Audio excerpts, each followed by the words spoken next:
Well, what do you think about this? It is a section of a Roman frieze painting removed from the interior of a villa.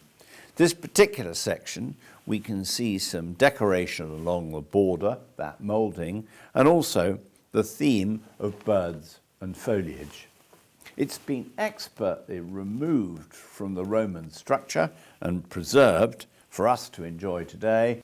The fact of the matter is, you could enjoy it yourself at home because you could buy it in the upcoming Timeline auction with an estimate of £12,000 to £17,000.